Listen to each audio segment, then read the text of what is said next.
नमस्कार सभी श्रोताओं और दर्शकों को।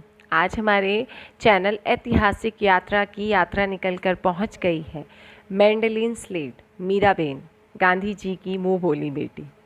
मैंडेलिन स्लेट 22 नवंबर 1892 से 20 जुलाई 1882, जिन्हें मीराबेन के नाम से भी जाना जाता है, भारतीय स्वतंत्रता आंदोलन की एक ब्रिटिश समर्थक, जिन्होंने ये देखा, ये जाना, ये समझा कि भारत को पूर्ण स्वराज्य मिलना ही चाहिए, जिन्होंने 1920 के दशक में महात्मा गांधी के साथ रहने और उनके काम करने के लिए अपना घर छोड़ दिया, अपना देश छोड़ दिया। उन्होंने अपना जीवन मानव विकास और गांधी जी के सिद्धांतों के नाम कर दिया। वह British rear admiral sir Edmund Slade और फ्लोरेंस मैडलिन की बेटी थी। इनकी एक बहन रोना भी थी। मीराबेन का जन्म 1892 में एक ब्रिटिश परिवार में हुआ। उनके पिता नेवी में एक अधिकारी थे, जो मीराबेन के शुरुआती दिनों में ईस्ट इंडिया स्क्वाड्रन के कमांडर इन चीफ के रूप में तैनात थे। बाद में नौसेना इंटेलिजेंस डिवीज़न के निदेशक भी बने। नौसेना खुफिया प्रभाग उन्होंने अपना बचपन अपने नाना के साथ गुजारा, जिनके पास देश की सबसे बड़ी संपत्ति थी। वह कम उम्र से ही प्रकृति और पशु प्रेमी थी। उन्हें घुड़सवारी बहुत ज़्यादा पसंद थी, क्योंकि ऑफ कोर्स उनके पास पशु प्रेम जो था। 15 साल की उम्र में मीराबेन को लुडविग वॉन बीथोवन के संगीत के प्रति एक जुनून सा पैदा हो गया। वह पियानो और संगीत कार्यक्रमों में शामिल होने लगी। 1921 में उन्होंने बीथोवन की विशेषता वाले संगीत कार्यक्रम में लंदन ऑर्केस्ट्रा का नेतृत्व करने के लिए एक जर्मन की व्यवस्था की और एक प्रथम विश्व युद्ध के बाद जर्मन संगीतकारों के ब्रिटिश बहिष्कार को समाप्त करने में भी मदद की। वह ये देखने के लिए वियना और जर्मनी भी गई, जहां बीथोवन रहते थे। उन्होंने बीथोवन पर रोमन रोलैंड की किताबें पढ़ी और बाद में विलियम यूवे में उनकी मिली, जहां वह उस समय रह रहे थे। इस मुलाकात के दौरान रोलैंड ने अपनी एक नई पुस्तक महात्मा गांधी का जिक्र किया। रोलैंड ने गांधी को दूसरा मसीहा और 20वीं सदी का महानतम नायक बताया, जिसने उन्हें महात्मा का शिष्य बनने के लिए और ज़्यादा प्रेरित किया। पुस्तक के संदर्भ में मीराबेन के शब्द, मैं इसे लिख नहीं सकती। इसी क्षण मुझे पता चला कि मेरा जीवन गांधी जी को पूरी तरह समर्पित है। वह तुरंत भारत रवाना होने की जगह साबरमती आश्रम पर सामग्री का अध्ययन शुरू करने लगी। क्रॉस लेग करके बैठने लगी, शाकाहारी भोजन अपनाया, खुद को इस बदलाव के लिए पूरी तरह तैयार करने का फैसला लिया। 1940 में उन्होंने गांधी जी को पत्र लिखकर उनसे जुड़ने की इच्छा जताई और उन्हें 20 पाउंड भी भेजे।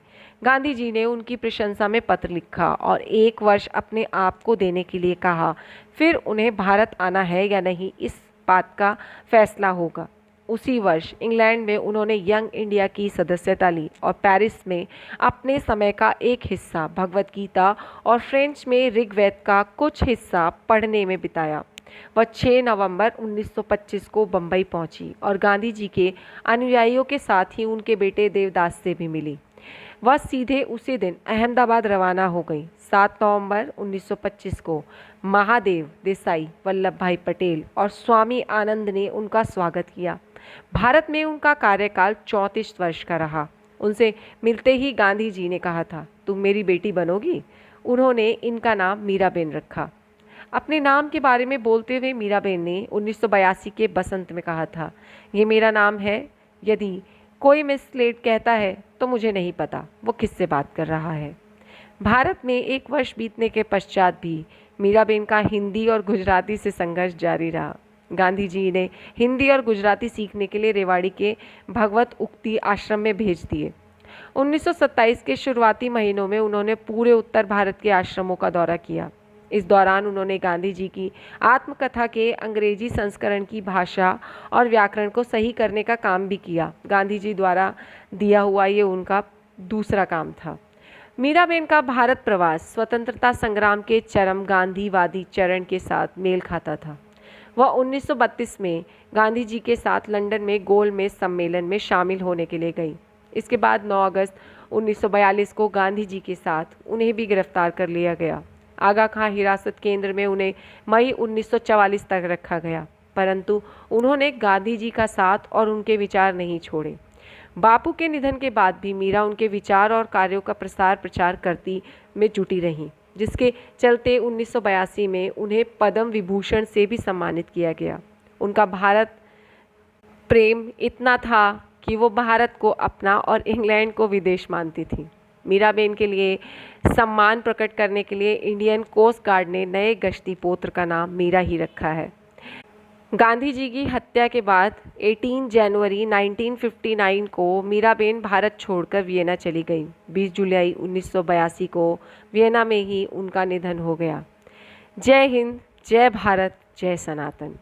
आज का हमारा प्रश्न है, मीराबेन के पिता का नाम क्या था? मैं अपना प्रश्न दोहराती हूँ, आपको बताना है कि मीराबेन के पिता का नाम क्या था। सच कहूँ ना तो यही एक देश की, हमारे सनातन की बहुत सुंदरता है।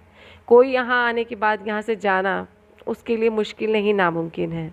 देखिए कितने विदेशियों ने अपना समर्थन, अपना प्रेम दिया है भारत को। भूल जाएं, ऐसे विदेशी नहीं है ये, याद रखना चाहिए इन्हें। यदि आपको मेरा ये चैनल अच्छा लगे तो कृपया करके मुझे समर्थन दें। आप अपना समर्थन मुझे लाइक, शेयर और कमेंट से दे सकते हैं। धन्यवाद।